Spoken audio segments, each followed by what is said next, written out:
Foi? Beleza. Então, basicamente, o que acontece é, quando você tem o carbono, ele tem 4 ligações disponíveis. Mas o que mora na cabeça dos alunos é, por que que o professor do nada pega, me faz uma mãozinha com 4 e fala assim, cara, entre os teus dedos vai significar a hibridação do carbono. Então, basicamente, o que acontece é, então você conta 1, 2, 3, 1, 2, 3, 4 ligações simples, sp3. Então, vamos para a próxima. 2 ligações duplas, sp. Uma dupla, 2 simples, sp2. Entendeu? sp2. E aí, vamos supor, uma tripla e uma simples, sp. Então, eu acho que eu acabei.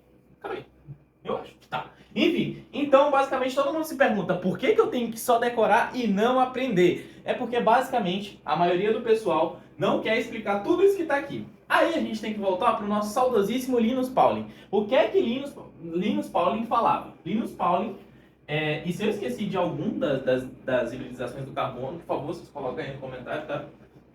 Mas enfim, o que é que Linus Pauling falava? Basicamente, ele falava que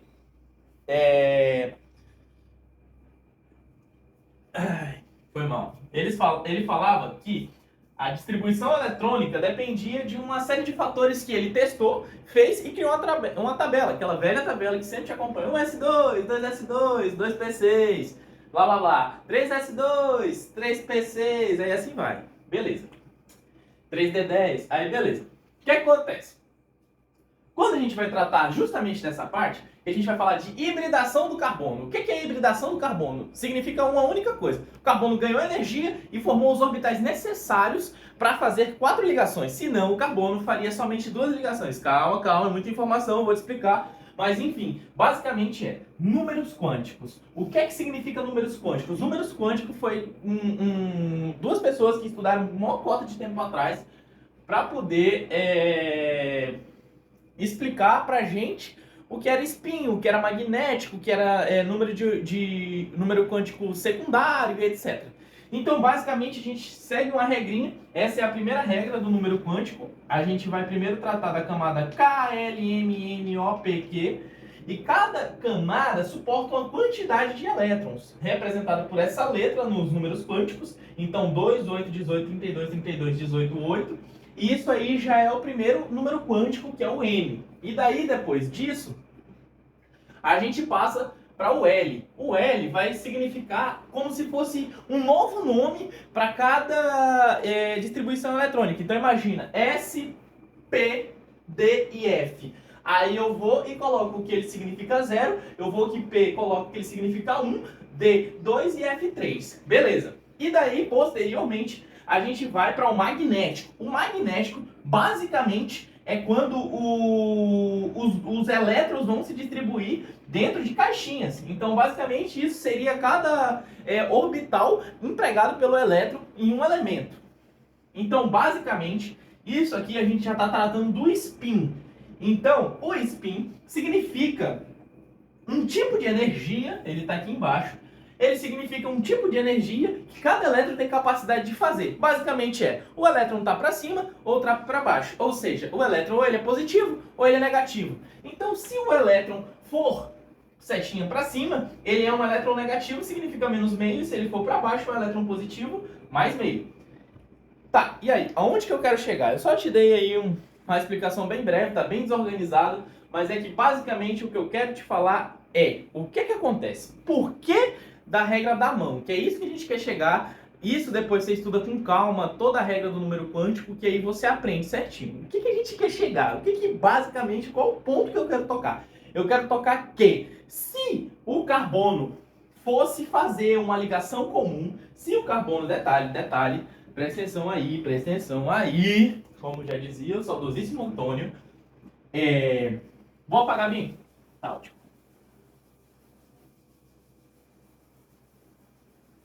Isso aqui pouco importa para nossa vida, não é nesse momento que a gente precisa.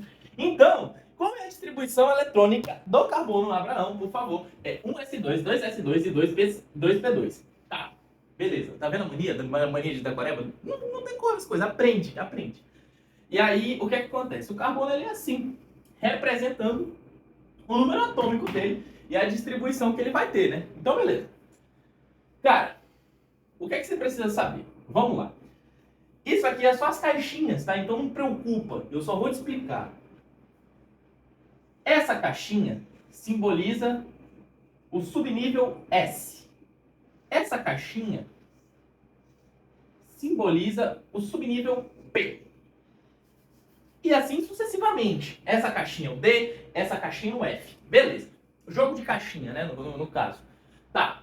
E aí, basicamente, o que o carbono faria na sua configuração mais normal eletrônica seria o quê? Completar as duas camadas, lembre-se sempre, uma setinha para cima, outra para baixo.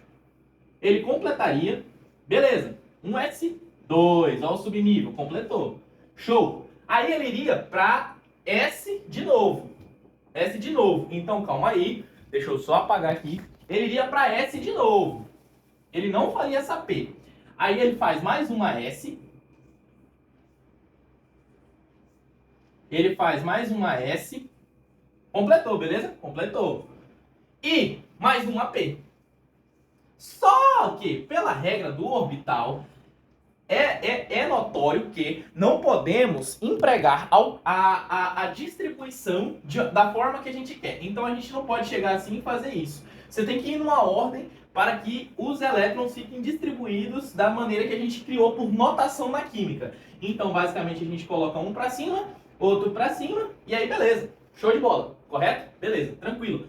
E aí, dessa forma, o P ficaria disponível ainda para fazer duas ligações, correto? Porque a regra é preenchimento de orbitais. Então, quer dizer, Abraão, que se o carbono se comportasse de uma forma mais... não sei nem falar, porque eu posso ofender a química, mas enfim, se ele se comportasse de outra maneira e não do jeito que a gente conhece, quer dizer que ele só faria duas ligações?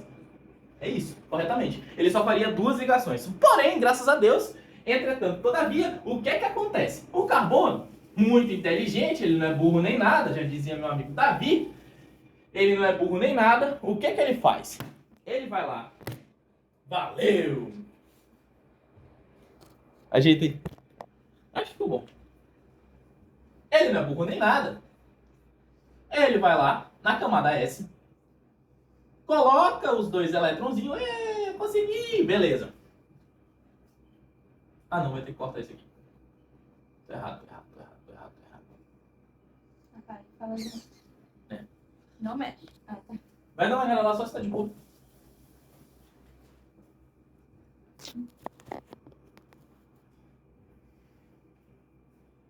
O carbono, ele não é burro nem nada. O que é que ele faz? Ele vai lá na camada S e a camada P.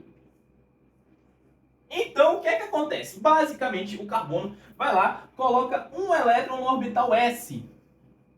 Show, que lindo. E aí, no orbital P, o bendito do carbono vai lá e coloca mais um elétron em cada orbital. Olha que lindo! 4 ligações disponíveis. Então, basicamente o que eu quero chegar te explicando essa baboseira toda. Quando o teu professor te fala que entre os teus dedos significa cada hibridação do carbono, é basicamente ele te falando o quê? Assim funciona a hibridação para acontecer a ligação do carbono com outros elementos. Por quê? Porque o carbono, que não é bobo nem nada, ele, quando está no seu estado atômico, o seu número atômico, ele não é besta nem nada. O que é que ele faz? Ele basicamente pega esse número atômico, excita os seus elétrons, ele ganha mais energia. Ganhando mais energia, ele assim, consequentemente, consegue excitar os seus elétrons para os seus elétrons se reorganizarem dessa forma. Então, o Abraão, o que é hibridização?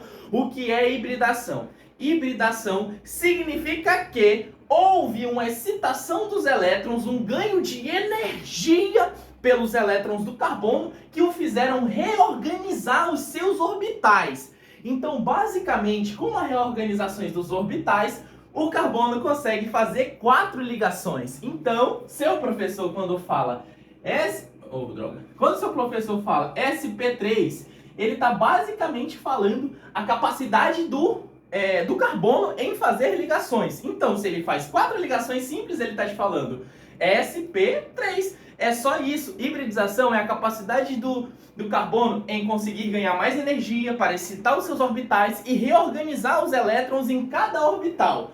Então não tem bicho de 7 cabeças, é bem simples. Tá, vamos cortar essa parte aqui dos hidrocarbonetos. Eu espero que desmistifique. Às vezes eu acho que não desmistificou nada. Eu vou tentar fazer uma aula mais simplificada, uma aula mais simples, que eu acho que eu enchi muita linguiça. Então o negócio é o seguinte, vamos continuar, que lá pela minha cara eu já sei que tá foda. Nem pela cara do sei, né? Até porque eu não tenho como me teleportar para as casas de vocês. Mas enfim, basicamente, outro assunto que pega muita gente quando vai falar de hidrocarboneto.